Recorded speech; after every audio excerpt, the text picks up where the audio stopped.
अस्सलाम वालेकुम स्टूडेंट्स। हमने प्रीवियस लेक्चर्स में अल्केन और अल्कीन का पोर्शन ख़त्म किया था।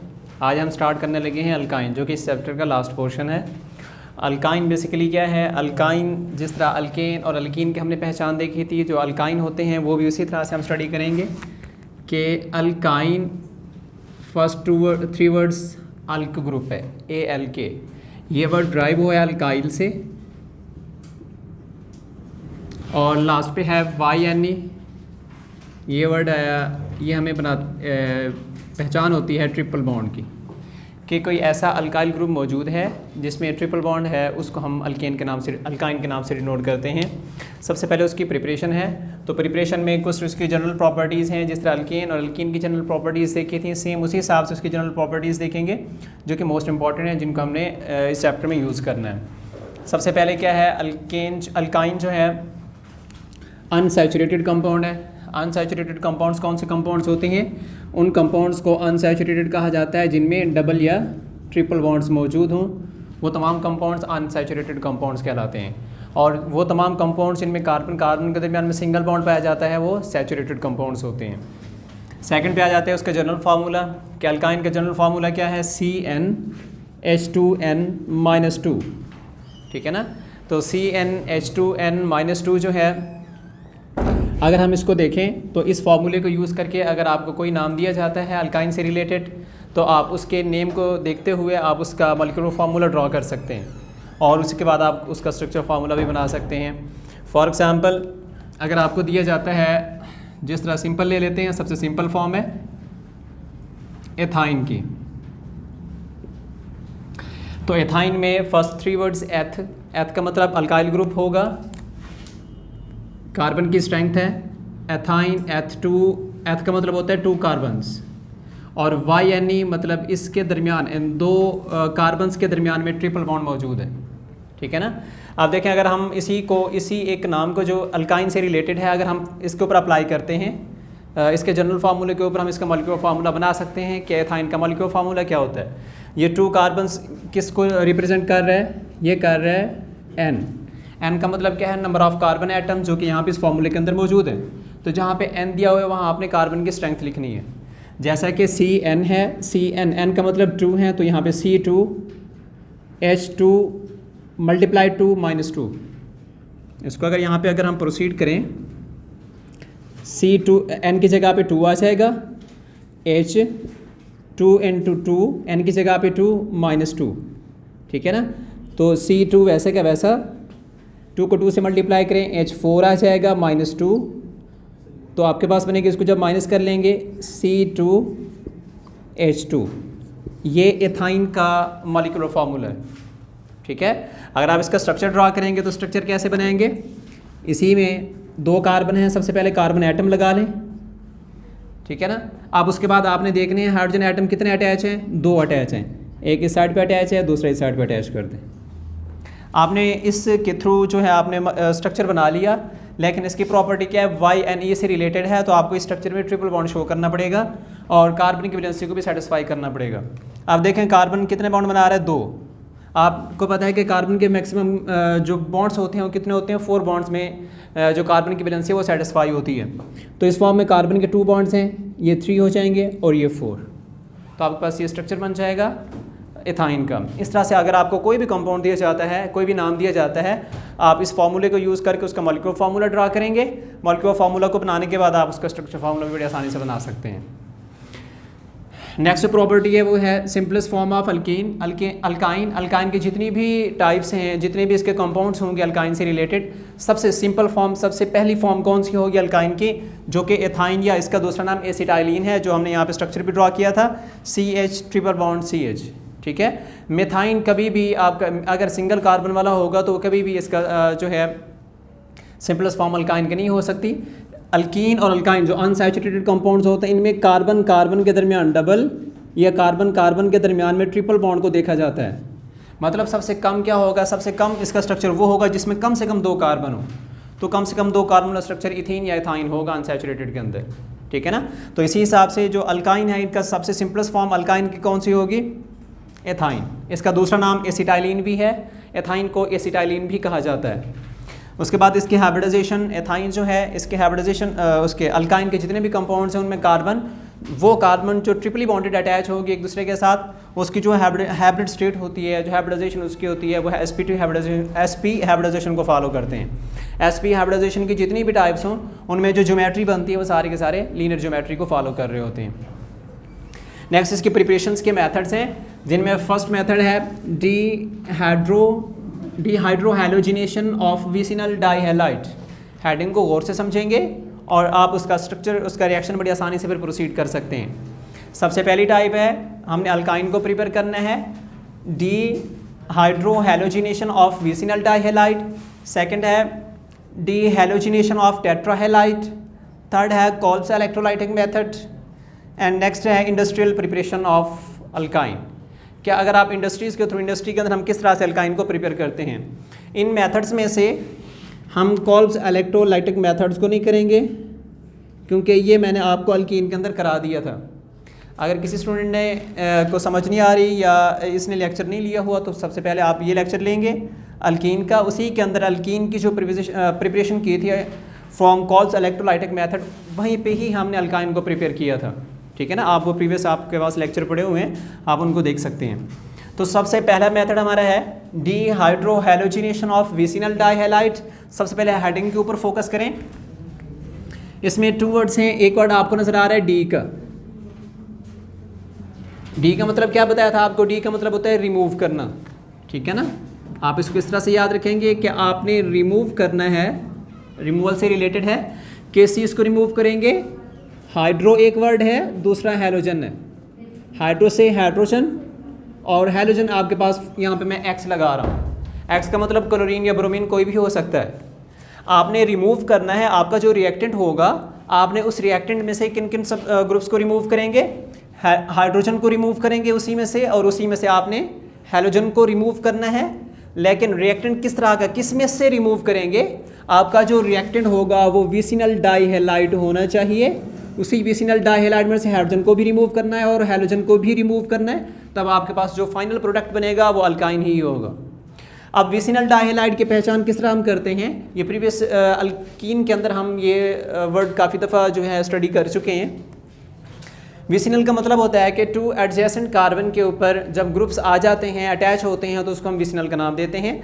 अगर 2 हाइड्रोजन एटम एडजेसेंट कार्बन के ऊपर अटैच हैं, एक कार्बन उसी के साथ जो दूसरी कार्बन होगी, उन 2 कार्बन के ऊपर अगर 2 ग्रुप सिमिलर या डिफरेंट आ जाते हैं तो आपका जो ग्रुप बनेगा ये क्या कहलाएगा? विसिनल कहलाएगा। फॉर एग्जाम्पल जैसा कि इस रिएक्शन में देखें, ये कार्बन एक है, ये दूसरी कार्बन है, ये 2 कार्बन दोनों कार्बन एक दूसरे के साथ अटैच हैं और इन दोनों के साथ ये ग्रुप अटैच हैं Br और Br।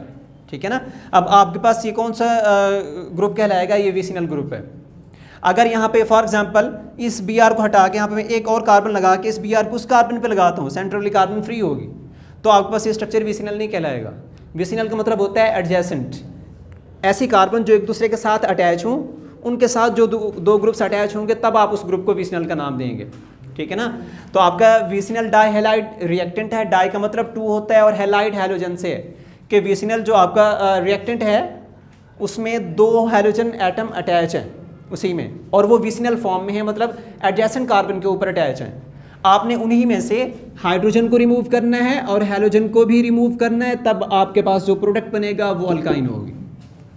ठीक है, अब इसमें कैटलिस्ट आप इस्तेमाल करेंगे। कैटलिस्ट जो है अल्कोहल हम इसमें इस्तेमाल करते हैं। दूसरा, इसमें जो ग्रुप रिमूव होते हैं इसको 2 स्टेप्स में आपका रिएक्शन प्रोसीड होगा। फर्स्ट स्टेप में जो आप ग्रुप रिमूव करेंगे वो ग्रुप आप बड़ी आसानी से रिमूव कर सकते हैं बनिस्बत सेकंड ग्रुप के।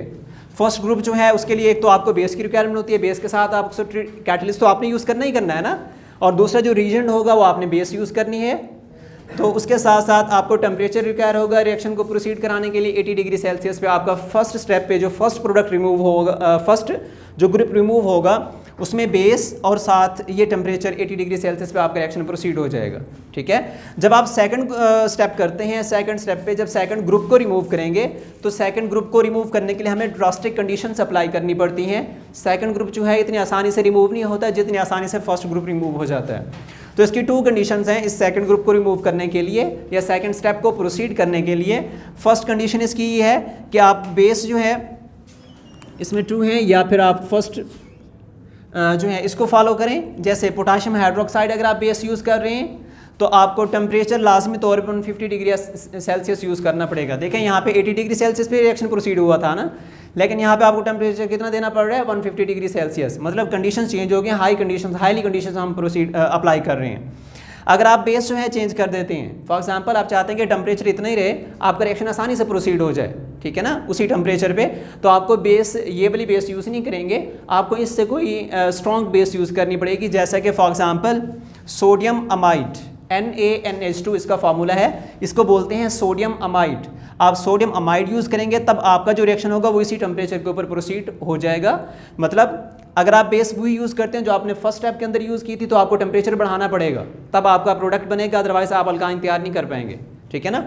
दूसरी कंडीशन क्या है कि अगर आप बेस आप चाहते हैं कि आप टेम्परेचर नहीं बढ़ाना चाहते रिएक्शन का, आप चाहते हैं कि वही टेम्परेचर रहे जहाँ जिस टेम्परेचर पे हमने फर्स्ट स्टेप को प्रोसीड किया था, तो आपको बेस लाजमी तौर पे यूज़ करनी पड़ेगी। कोई आप स्ट्रॉन्ग बेस यूज़ कर सकते हैं, जैसा कि सोडियम अमाइड एक स्ट्रॉन्ग बेस है जो कि पोटाशियम हाइड्रोक्साइड से स्ट्रॉन्ग होती है, तो आप इसको यूज़ करेंगे तो आप उसी टेम्परेचर के ऊपर जो है अपना प्रोडक्ट तैयार कर सकते हैं। अब इसके रिएक्शन देखें,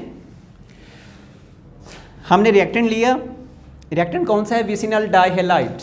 डाई का मतलब 2 होता है, हेलाइड हेलोजेंस हैं, ये 2 हेलोजेंस डाइहेलाइड। विसिनल का मतलब ये दोनों ग्रुप दो एडजेसेंट कार्बन के ऊपर अटैच हैं, इस वजह से हमने विसिनल का जो वर्ड यूज़ किया था। विसिनल डाइहेलाइड आपने इसको ट्रीट करवाना है in the presence of alcohol as a catalyst, and temperature आप इसमें यूज़ करेंगे और साथ साथ आपको बेस का इस्तेमाल करना पड़ेगा जो कि पोटाशियम हाइड्रोक्साइड है। जब आप रिएक्शन प्रोसीड करेंगे तो इसके स्टेप को आपने गौर से समझना है। इसमें देखें, अब ये जो है पोटाशियम हाइड्रोक्साइड, सबसे पहले इसकी प्रॉपर्टीज़ को समझ लें, फिर आपको रिएक्शन प्रोसीड करने में बड़ी आसानी होगी। पोटाशियम हाइड्रोक्साइड ये एक बेस है, इसमें जो पोटाशियम है ये मेटल है, और आपको मेटल्स का पता होगा, मेटल्स की जो प्रॉपर्टीज़ होती हैं, मेटल्स जितनी भी हैं वो इलेक्ट्रॉन डोनर होती हैं, उनकी प्रॉपर्टीज़ होती है वो इलेक्ट्रॉन डोनेट करना चाहती हैं, वो बड़ी आसानी से इलेक्ट्रॉन देती हैं, ठीक है ना। अब पोटाशियम एक मेटल है, जब भी इसका दरमियान जो अट्रैक्शन है वो ख़त्म होगी, बॉन्ड ब्रेक होगा, तो पोटाशियम के ऊपर डेफिनेटली पॉजिटिव चार्ज और OH के ऊपर नेगेटिव चार्ज क्रिएट होगा, ठीक है ना। तो पोटाशियम यहाँ से किस फॉर्म में निकलेगी, के पॉजिटिव की फॉर्म में, और OH ने यहाँ से OH नेगेटिव की फॉर्म में निकलना है। अब इसका मैकेनिज्म देखना है आपने कि KOH ये पोटाशियम हाइड्रोक्साइड किस तरह से रिएक्ट करता है, इस तरह हमारे जो विसिनल डाइहेलाइड था इसके ऊपर, इसी को मैं यहाँ पे इसका मैकेनिज्म ड्रॉ कर रहा हूँ। सिर्फ एक स्टेप बताऊँगा, दूसरा हमने वहीं से जो है आइडिया लगा लेना है। जैसे कि आपके पास है फॉर एग्ज़ाम्पल हाइड्रोजन, यहाँ पे हाइड्रोजन है, यहाँ पे Br जैसा कि वहाँ पे लगा हुआ है, सेम उसी हिसाब से, और यहाँ पे Br है, ठीक है। अब हम कहते हैं, मैं कहता हूँ कि यहाँ से जो है रिएक्टेंट है आपके पास, जैसे पोटाशियम एंड हाइड्रोक्साइड, इनके दरमियान जो बॉन्ड था वो बॉन्ड ब्रेक हुआ, ये बॉन्ड यहाँ से ब्रेक हुआ, पोटाशियम के ऊपर चार्ज आ जाएगा पॉजिटिव, OH के ऊपर नेगेटिव। अब ये OH कहाँ जाएगा, ये कार्बन जो एडजेसेंट कार्बन है इनके साथ जो 2 हाइड्रोजन एटम अटैच हैं, दोनों में से, इस कार्बन के 2 हाइड्रोजन एटम है और इस कार्बन के भी 2 हाइड्रोजन एटम है, इन दोनों में से किसी एक हाइड्रोजन एटम के ऊपर ये OH जाएगा। फॉर एग्जांपल मैं कहता हूँ कि ये OH जो जा रहा है, ये हाइड्रोजन ले रहा है फॉर एग्जांपल यहाँ से, ये OH नेगेटिव फॉर एग्जांपल इस हाइड्रोजन को इलेक्ट्रॉन डोनेट करता है। जब हाइड्रोजन को इधर से फ्री इलेक्ट्रॉन्स मिलेंगे, OH नेगेटिव ये इसको इलेक्ट्रॉन जब डोनेट करेगा, इनके दरमियान जो बॉन्ड बना हुआ है इसमें भी तो 2 इलेक्ट्रॉन्स है ना, ठीक है ना। अब ये 2 इलेक्ट्रॉन्स कहाँ जाएंगे, ये 2 इलेक्ट्रॉन जो हैं ये किसका हिस्सा बनेंगे, इस वाली कार्बन का, मतलब ये बॉन्ड कहाँ से ब्रेक हो जाएगा, फिर यहाँ से ब्रेक हो जाएगा। रीज़न क्या होगी, क्योंकि कार्बन की इलेक्ट्रोनेगेटिविटी ज़्यादा होती है, ठीक है। अब ये OH यहाँ से बॉन्ड इसका टूटेगा, ये H जो है इस OH से मिलेगा और वाटर का मॉलिक्यूल यहाँ से रिलीज हो जाएगा। अब ये जो बॉन्ड टूटेगा, ये वाला बॉन्ड, कार्बन जो है, कार्बन कभी भी 3 या 5 बॉन्ड्स में एग्जिस्ट नहीं करता, ठीक है ना। तो कार्बन ने क्या करना है, इसने अपने बॉन्ड्स को सेटिस्फाई रखना है। तो जैसे ये बॉन्ड टूटेगा, कार्बन के ये 2 इलेक्ट्रॉन्स हैं, इसने अपने इलेक्ट्रॉन्स को अगले कार्बन पे शिफ्ट कर देना है, ठीक है। अब जैसे ही ये इलेक्ट्रॉन्स अगले कार्बन पे शिफ्ट होंगे, ठीक है ना, अब कार्बन की इस कार्बन की वैलेंसी बढ़ेगी। जब इस ऑलरेडी इसके 4 बॉन्ड्स थे ना ये इस वाले कार्बन के, जब ये 2 इलेक्ट्रॉन इन दोनों के दरमियान में आके बॉन्ड बनाएंगे, यहाँ पे डबल बॉन्ड क्रिएट होगा, इस कार्बन की वैलेंसी जो है 5 हो जाएगी थोड़ी देर के लिए। जैसे ही वैलेंसी 5 होती है, कार्बन अपने इन तीनों बॉन्ड्स में से कोई एक बॉन्ड ब्रेक करेगा, तो कौन सा बॉन्ड ब्रेक होगा तीनों में से? वो बॉन्ड ब्रेक होगा जो ग्रुप अटैच होगा कार्बन के साथ जिसकी इलेक्ट्रॉन एक्टिविटी ज़्यादा होगी बाकियों से, वो इलेक्ट्रॉन लेके निकल जाएगा। अब देखें, इलेक्ट्रॉन ये वाले यहाँ पे शिफ्ट हुए इन दोनों कार्बन के दरमियान, इसके ऊपर इलेक्ट्रॉन डेंसिटी बढ़ जाएगी, ठीक है। अब कार्बन ने लाजमी तौर पे इन तीनों बॉन्ड्स में से कोई एक बॉन्ड ब्रेक करना है। अब या फिर ये H निकलेगा इलेक्ट्रॉन लेके, या फिर ये H निकलेगा इलेक्ट्रॉन लेके, या फिर Br जो है इलेक्ट्रॉन लेके निकलेगा Br नेगेटिव की फॉर्म में। अब आपने इन तीनों एटम्स को कंपेयर करना है कि तीनों में से इलेक्ट्रॉन एक्टिविटी किसकी ज़्यादा है। हाइड्रोजन की इलेक्ट्रॉन एक्टिविटी 2.1 या 2.2 कंसिडर की जाती है, 2.2 होती है हाइड्रोजन की, और जो ब्रोमीन है इसकी 2.5 होती है, ठीक है ना। तो ब्रोमीन की इलेक्ट्रॉन एक्टिविटी ज़्यादा है। जैसे ही ये बॉन्ड यहाँ पे शिफ्ट होगा, कार्बन ने ये दोनों इलेक्ट्रॉन्स जो इसके साथ शेयरिंग में थे इसने दे देने हैं Br को। अब ये बॉन्ड यहाँ से टूट जाएगा, ये यहाँ पे शिफ्ट हुआ, ये बॉन्ड यहाँ से टूटा और Br यहाँ से किस फॉर्म में निकलेगा? Br यहाँ से Br नेगेटिव की फॉर्म में निकल जाएगा, ठीक है ना। अब देखें आपके पास क्या प्रोडक्ट बनेगा यहाँ पे कि ये Br यहाँ से निकल गया, ये दो हाइड्रोजन है CH2, एक बॉन्ड पहले था, एक बॉन्ड ये वाला यहाँ पे शिफ्ट हुआ, डबल बॉन्ड CH_Br, ये जो प्रोडक्ट आपके पास बना हुआ है, ठीक है। अब उसके साथ दूसरा देखें, ये OH नेगेटिव इस H से रिएक्ट करके यहाँ से वाटर का मॉलिक्यूल बना चुका है, ठीक है ना। अब आपके पास दो प्रोडक्ट बन चुके हैं, डबल बॉन्ड वाला प्रोडक्ट भी बन चुका है और यहाँ पे जो है वाटर का मॉलिक्यूल भी बन चुका है। अब आपके उस सॉल्यूशन में तीसरी क्या चीज़ मौजूद है? K पॉजिटिव पोटाशियम जो कि मेटल है वो भी मौजूद है, आयोनिक फॉर्म में, कीटायनिक फॉर्म में है, और उसी सॉल्यूशन के अंदर Br नेगेटिव भी मौजूद है। तो आपको पता है नेगेटिव पॉजिटिव क्या होती है? अट्रैक्शन होती है। तो ये दोनों आपस में रिएक्ट करेंगे और बना देंगे KBr, तीसरा प्रोडक्ट ये बनेगा, ठीक है ना। फर्स्ट ये बनेगा, फिर ये डबल बॉन्ड यहाँ पे क्रिएट होगा, फिर KBr यहाँ से निकल जाएगा। तो आपकी बुक में ये एक जनरल रिएक्शन जो दिया हुआ है ना, उसमें एरो के नीचे -HBr लगा हुआ है, तो आप उसको हटा के आपने रिएक्शन इसी तरह से प्रोसीड करना है जैसा कि यहाँ पे किया हुआ है, ठीक है ना। आपने रिएक्टेंट विसिनल डाइहैलाइड लेना है, potassium hydroxide in the presence of alcohol and 80 degree Celsius temperature पे आप रिएक्शन प्रोसीड कराएंगे। तो आपका जो प्रोडक्ट बनेगा ये CH2 double bond CH and Br, और सेकंड प्रोडक्ट जो है KBr जो कि यहाँ पे हमने बनाया था, और उसी के साथ साथ वाटर का मॉलिक्यूल जो है वो रिलीज हो जाता है, ठीक है। अब ये जो फर्स्ट ये प्रोडक्ट बना हुआ है, एक और यहाँ पे एक मोस्ट इंपॉर्टेंट पॉइंट है, इसको भी नोट करना है आप लोगों ने, कि जब भी आपको ये इस तरह से कंडीशन नज़र आए जैसे कि इसके अंदर नज़र आ रही है, फॉर एग्जाम्पल जैसे कि ये मौजूद है CH2 डबल बॉन्ड CH, इस पॉइंट को गौर से देखें, CH2 डबल बॉन्ड CH, ये पहले हमने रिएक्शन कहीं पे ये पॉइंट नहीं आया, ये फर्स्ट टाइम आ रहा है, इसको देखें। CH2 डबल बॉन्ड CH, इसको बोलते हैं vinyl group, CH2 double bond CH, इस ग्रुप का नाम है विनाइल, इसको बोलते हैं विनाइल ग्रुप, ठीक है ना। और उसके साथ ग्रुप कौन सा अटैच है? दूसरा ब्रोमीन है, तो विनाइल ब्रोमाइड इसका प्रॉपर नेम बनेगा। तो फर्स्ट स्टेप में जो प्रोडक्ट बन रहा है वो विनाइल ब्रोमाइड प्रोडक्ट बनेगा यहाँ पे, ठीक है। ये ब्रोमीन है तो इस हिसाब से यहाँ पे आप ब्रोमाइड का वर्ड यूज़ करेंगे, विनाइल ब्रोमाइड, ठीक है। ये क्वेश्चन आ सकता है कि how will you prepare the vinyl bromide from vicinal dihalide. Vinyl bromide को आप विसिनल डाइहैलाइड से कैसे प्रिपेयर कर सकते हैं, ठीक है। तो आपने सेकंड स्टेप नहीं करना, जो प्रोडक्ट आपसे कहा गया, जो पूछा गया, वहाँ तक आप रिएक्शन प्रोसीड करके उसको छोड़ देंगे, ठीक है ना। अब सेकंड जो है, यही विनाइल ब्रोमाइड जो एक फर्स्ट स्टेप में प्रोडक्ट बनता है, ये फिर से रिएक्ट करता है पोटाशियम हाइड्रोक्साइड के साथ। यहाँ पे मैंने दो कंडीशंस बताई थी सेकंड स्टेप के लिए, ये सेकंड स्टेप है। अब सेकंड स्टेप के लिए दो कंडीशंस हैं, या आप उसकी बेस चेंज कर दें, कोई स्ट्रॉन्ग बेस यूज़ कर लें, इसी टेम्परेचर पे रिएक्शन प्रोसीड हो जाएगा, ठीक है। या आप जो है बेस यही यूज़ करना चाहते हैं तो आपको फिर टेम्परेचर जो है चेंज करना पड़ेगा, हाई टेम्परेचर पे रिएक्शन फिर प्रोसीड होगा। अब सेम वही चीज़ जो विनाइल ब्रोमाइड आपका बना था प्रोडक्ट, वो हमने एज ए रिएक्टेंट लिए है, ठीक है ना। उसका सेम उसी हिसाब से पोटाशियम हाइड्रोक्साइड के साथ रिएक्शन होगा इन the presence of 150 degree Celsius. यहाँ पे 80 डिग्री था, यहाँ पे 150 है, तो इसके अंदर ये चेंज आ रहा है। तो सेकंड स्टेप जो है ड्रास्टिक कंडीशन में प्रोसीड होता है, नॉर्मल कंडीशन में सेम इसी फॉर्म में आप इस रिएक्शन को प्रोसीड नहीं कर सकते, ठीक है ना। अब देखें जिस तरह ये मैकेनिज्म किया था फर्स्ट स्टेप के अंदर, सेम उसी हिसाब से ये मैकेनिज्म आपने प्रोसीड करना है। पोटाशियम हाइड्रोक्साइड आपने यूज़ किया, यहाँ से OH नेगेटिव निकलेगा, सेम इसी हिसाब से जैसा कि यहाँ पे किया हुआ है। OH नेगेटिव इन दोनों कार्बन में से किस कार्बन के पास जाएगा? उसके पास जाएगा जिसके पास नेगेटिव स्पीशीज नहीं होगी।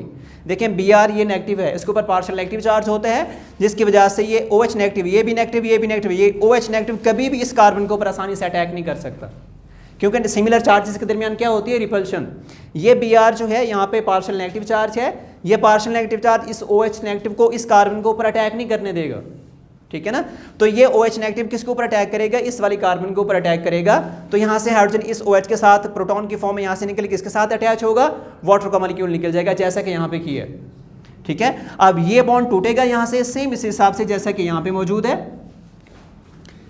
अब ये बॉन्ड टूटेगा, ठीक है ना। जैसे बॉन्ड टूटेगा इलेक्ट्रॉन्स यहाँ पे शिफ्ट होंगे, कार्बन की वैलेंसी बढ़ेगी। कार्बन ने इन दो एटम्स में से हाइड्रोजन और ब्रोमीन इन दोनों में से किसी एक को छोड़ना है, तो कौन से ग्रुप को रिमूव करेगा? कार्बन दोनों में से उसको रिमूव करेगा जिसकी इलेक्ट्रोनेगेटिविटी ज़्यादा होगी। तो आपको पता है ब्रोमीन की हाइड्रोजन से इलेक्ट्रोनेगेटिविटी ज़्यादा होती है, ये वाला इलेक्ट्रॉन लेके चला जाएगा। तो कार्बन के दरमियान डबल बॉन्ड तो ऑलरेडी था ना, ये बॉन्ड जब यहाँ पे शिफ्ट होगा तो कितने बॉन्ड बन जाएंगे? ट्रिपल बॉन्ड बन जाएगा, जो कि आपका स्ट्रक्चर बनेगा अल्काइन का। और एक प्रोडक्ट क्या बना? के जो है वो Br से रिएक्ट करेगा, पॉजिटिव नेगेटिव ये आपस में रिएक्ट कर जाएंगे, KBr, और ये जो OH है ये रिएक्ट कर जाएगा इस H के साथ, और ये बॉन्ड यहाँ पे शिफ्ट हो जाएगा। सेम ये कंडीशन यहाँ पे अप्लाई होंगी। ये OH first of all react करेगा इस हाइड्रोजन से, वाटर का मॉलिक्यूल निकलेगा, ठीक है ना। ये बॉन्ड सेकंड स्टेप पे यहाँ पे प्रोसीड हो जाएगा, ठीक है। कार्बन की वैलेंसी बढ़ेगी, Br नेगेटिव की फॉर्म में यहाँ से निकलेगा, ये दोनों इलेक्ट्रॉन अपने साथ लेके जाएगा नेगेटिव की फॉर्म में, ये जाकर अटैच हो जाएगा इस पोटाशियम के साथ, K पॉजिटिव के साथ। H2O ये डबल बॉन्ड यहाँ पे शिफ्ट हुआ और ये KBr बन गया, ठीक है। आप इस तरह से रिएक्शन प्रोसीड करेंगे और जो है, और देखें जो फाइनल प्रोडक्ट है अल्काइन है ना, तो ये क्वेश्चन एक तो मैंने बताया कि how will you prepare the vinyl bromide from alkyne from vicinal dihalide, कि आप विनाइल ब्रोमाइड को कैसे तैयार करेंगे। अगर सेकंड क्वेश्चन इसी के ऊपर आ सकता है कि how will you prepare the alkyne from vinyl bromide, तो आपका रिएक्टेंट क्या होना चाहिए? विनाइल ब्रोमाइड, जो किस फॉर्म में आपके पास दिया हुआ है, इससे आपने अल्काइन तैयार करनी है। थर्ड क्वेश्चन आ सकता है कि how will you prepare the alkyne from vicinal dihalide, जैसा कि हेडिंग के अंदर मौजूद है, तो आप फिर इसको पूरे को प्रोसीड करेंगे, ठीक है ना। तो इसका मतलब जैसे कि फॉर एग्जांपल देखें, आपसे क्वेश्चन पूछा गया कि how will you prepare the alkyne from vinyl bromide, ठीक है ना। तो इसका मतलब सिर्फ एक स्टेप लिखना नहीं होता, इसके आपने कंडीशंस बतानी है, इसके अंदर जो आपने कैटलिस्ट यूज़ किया वो बताना है, और इसी के अंदर जो है आपने उसका टेम्परेचर बताना है। ये कंडीशन सारा कुछ आप बताएंगे, फिर उसके नीचे आपने रिएक्शन लिखना है। तो इसी के साथ नेक्स्ट हमारा जो प्रिपरेशन का मेथड है वो है डीहैलोजिनेशन ऑफ टेट्राहेलाइड। सेम उसी हिसाब से जिस तरह हमने यहाँ पे हेडिंग को अच्छे से देखा था, तो यहाँ पे भी आप हेडिंग के ऊपर आपका फोकस फुल होना चाहिए, तब आप रिएक्शन को आसानी से प्रोसीड कर पाएंगे। डी का मतलब क्या होगा? यहाँ पे वही चीज़ जैसा कि यहाँ पे हमने बात की थी। डी का मतलब है कि आपने रिमूव करना है किसी भी ग्रुप को, तो किस ग्रुप को रिमूव करेंगे? यहाँ पे आपको प्रॉपर नजर आ रहा है हैलोजन, क्या आपने यहाँ से हैलोजन को निकालना है, ठीक है ना। तो किस में से निकालेंगे? कौन सा आपका रिएक्टेंट होना चाहिए? टेट्राहेलाइड, जो कि आपका रिएक्टेंट होगा। यहाँ पे रिएक्टेंट था विसिनल डाइहेलाइड था, यहाँ पे रिएक्टेंट कौन सा है? टेट्राहेलाइड। तो टेट्रा का मतलब क्या होता है? टेट्रा का मतलब होता है 4, ठीक है। हेलाइड हैलोजेंस, सेम वही चीज़, हेलाइड का मतलब हैलोजेंस है। मतलब इसका क्या होगा इस पूरे हेडिंग का, कि आपने हैलोजेंस को निकालना है, ठीक है ना। कहाँ से? टेट्राहेलाइड के जो रिएक्टेंट होगा उसी रिएक्टेंट में 4 हैलोजन अटैच होंगे, ठीक है। आप उन हैलोजेंस को रिमूव करेंगे तो आपका फाइनल प्रोडक्ट क्या बनेगा? अल्काइन बनेगा, ठीक है ना। अब इसके लिए कुछ कंडीशंस हैं। इसके लिए आपको कैटलिस्ट चाहिए जो कि अल्कोहल की फॉर्म में आप लोग लेंगे, और इसी तरह जो है ये अल्कोहल रिएक्ट करेगा इन द प्रेजेंस ऑफ हीट, ठीक है। अल्कोहल आपने डाल दिया, तब आपको उसको थोड़ा बहुत हीट करना पड़ता है कि जो मॉलिक्यूल्स हैं उनकी एनर्जी थोड़ी सी बढ़ जाए, काइनेटिक एनर्जी इंक्रीज़ कर जाए, तब जाकर रिएक्शन प्रोसीड होगा। अब उसके अंदर इसी रिएक्शन को प्रोसीड कराने के लिए एक तो आपको रिएक्टेंट का पता चल गया ना कि टेट्राहेलाइड आपका रिएक्टेंट होगा। दूसरा रिएक्टेंट क्या लेंगे? दूसरा रिएक्टेंट जो आपके पास होना चाहिए वो एक्टिव मेटल होनी चाहिए। एक्टिव मेटल्स, मेटल जो होती हैं उनकी एक्टिविटी देखी जाती है। अगर एक्टिव मेटल्स का मतलब उनकी रिएक्टिविटी को चेक करते हैं। जो रिएक्टिव मेटल्स हैं, जो मोस्ट रिएक्टिव हैं, जो सबसे ज़्यादा रिएक्टिव होती हैं, तो वो हमारे पास ग्रुप 1A के एलिमेंट्स होते हैं। ठीक है, 1A के एलिमेंट्स कौन से हैं? जैसे कि हमारे पास सोडियम, पोटाशियम, रिबीडियम, सीजियम वगैरह, ये जो हैं हाईली रिएक्टिव मेटल्स हैं। और इसके अलावा ये जो है नॉर्मल रिएक्शन प्रोसीड करते हैं, जिनको हम लीस्ट रिएक्टिव मेटल्स बोलते हैं, जैसे कि मैग्नीशियम, एल्यूमिनियम, जिंक, मैंगनीज वगैरह। ये जो मेटल्स हैं ये नॉर्मल रिएक्शन, इन मेटल्स को लीस्ट मेटल या जस्ट हम एक्टिव मेटल्स का भी नाम देते हैं इनके लिए। तो इनमें से आप कोई भी मेटल इस्तेमाल करेंगे, ठीक है ना। ये क्या करेंगे, देखें इसका रिएक्शन देखें। जिंक है जो कि मेटालिक फॉर्म में आपके पास है। जिंक की प्रॉपर्टी क्या है कि जिंक ने 2 इलेक्ट्रॉन लूज करने हैं। ये सॉल्यूशन के अंदर इसने 2 ही इलेक्ट्रॉन लूज करने हैं। अब ये 2 इलेक्ट्रॉन यहाँ से निकलेंगे जब जिंक जो है, यहाँ पे देखें कि फॉर एग्जांपल जिंक है ना, जिंक के ऊपर डबल पॉजिटिव चार्ज आएगा। अब जो हैलोजेंस हैं यहाँ पे लगे हुए हैं, यहाँ पे हमने ब्रोमीन को यूज़ किया है, तो ब्रोमीन के ऊपर चार्ज कितना आएगा? Br के ऊपर सिंगल नेगेटिव चार्ज होता है। मतलब ब्रोमीन जो है यहाँ से इलेक्ट्रॉन जैसे लेके जाएगा, Br नेगेटिव की फॉर्म यहाँ से निकलेगा। जब आप इसका प्रोडक्ट तैयार करेंगे, ये 2 कहाँ जाएगा? इसके नीचे आएगा, ये 1 इसके नीचे आएगा, तो आपके पास प्रोडक्ट बनेगा ZnBr2। अब देखिए किस तरह से होगा कि Zn के साथ 2 ब्रोमीन ने अटैच होना है। ये 2 ब्रोमीन कहाँ से आएंगे? जो कि आपको प्रोडक्ट के अंदर नजर आ रहे हैं। फॉर एग्जांपल आप इसको, इस रिएक्शन को किसी भी तरह से याद रख सकते हैं। देखिए फॉर एग्जांपल एक ब्रोमीन यहाँ से निकला, दूसरा ब्रोमीन यहाँ से निकला, ठीक है। इसकी भी वैलेंसी फ्री हो जाएगी, इसकी भी फ्री हो जाएगी। Zn जो है, इसके 2 इलेक्ट्रॉन्स निकलेंगे, वो इनके दरमियान बॉन्ड बना देंगे, Br से रिएक्ट करके आपके पास ये प्रोडक्ट बना देगा। सबसे आसान तरीका याद रखने का क्या है कि Br यहाँ से Br, 2 Br Zn के साथ अटैच होंगे, ZnBr बन जाएगा, इसकी वैलेंसी भी कम हो जाएगी, इसकी भी, और दोनों आपस में इसको जो है वैलेंसी सेटिस्फाई करने के लिए डबल बॉन्ड बना लेंगे। ठीक है, इसका कोई मैकेनिज्म अगर ड्रॉ करना चाहते हो तो आप लोग ड्रॉ करेंगे इसको और मुझे बताएंगे कि किस तरह से मैकेनिज्म हम प्रोसीड कर सकते हैं। जस्ट मैं आपको इसका रिएक्शन बता रहा हूँ, अगर उसमें कोई मिस्टेक होगी फिर बाद में हम डिस्कस कर लेंगे। अब आपके पास ये प्रोडक्ट बन चुका है। अब इसी को आपने एज ए रिएक्टेंट लेना है, सेम उसी हिसाब से आपने रिएक्शन प्रोसीड करना है। जिंक, ये 2 ब्रोमीन है, ये दोनों इसके साथ जिंक के साथ अटैच हो जाएंगे, तो आपके पास प्रोडक्ट बनेगा ZnBr2, और ये एसिटाइलिन जो है यहाँ पे प्रिपेयर हो जाएगा। अब उसके बाद नेक्स्ट हमारा जो है पोर्शन है इंडस्ट्रियल प्रिपरेशन। ठीक है ना, हमने इंडस्ट्रीज के अंदर किस तरह से अल्काइन को प्रिपेयर करना होता है। ये शॉर्ट क्वेश्चन पेपर में इस तरह से भी पूछा जा चुका है कि how will you prepare the alkyne from inorganic compound. Note करें इसको, how will you prepare the alkyne from inorganic compound. अगर इस तरह से क्वेश्चन आएगा तब आपने ये इंडस्ट्रियल प्रोसेस ही लिखना है। तो इसमें एथाइन को प्रिपेयर करना है आपने। सबसे पहले आपने एथाइन को कहाँ से प्रिपेयर करते हैं? कैल्शियम कार्बाइड से। तो कैल्शियम कार्बाइड क्या होता है? CaCa2, ये फार्मूला है कैल्शियम कार्बाइड का। तो इसी कैल्शियम कार्बाइड को सबसे पहले आपको प्रिपेयर करना पड़ता है इंडस्ट्रीज के अंदर। तो कहाँ से प्रिपेयर करते हैं? इसको प्रिपेयर करते हैं from lime and coke. Coke का मतलब यहाँ पे कार्बन है, लाइम का मतलब क्या होगा? लाइम होता है कैल्शियम ऑक्साइड, CaO। ये लाइम है, लाइम का आप कार्बन के साथ रिएक्शन करवाते हैं तो आपके पास प्रोडक्ट बनता है कैल्शियम कार्बाइड। तो कैल्शियम कार्बाइड की हाइड्रोलिसिस करके हम जो है एथाइन तैयार करते हैं। ठीक है ना। अब रिएक्शन देखें इसका, इसके लिए कंडीशंस भी हैं कुछ के जो ये फर्स्ट सेकंड जो हम ये तैयार करते हैं ना कैल्शियम कार्बाइड, इसके लिए हाई टेम्परेचर रिक्वायर होता है जो कि 2000 डिग्री सेल्सियस है।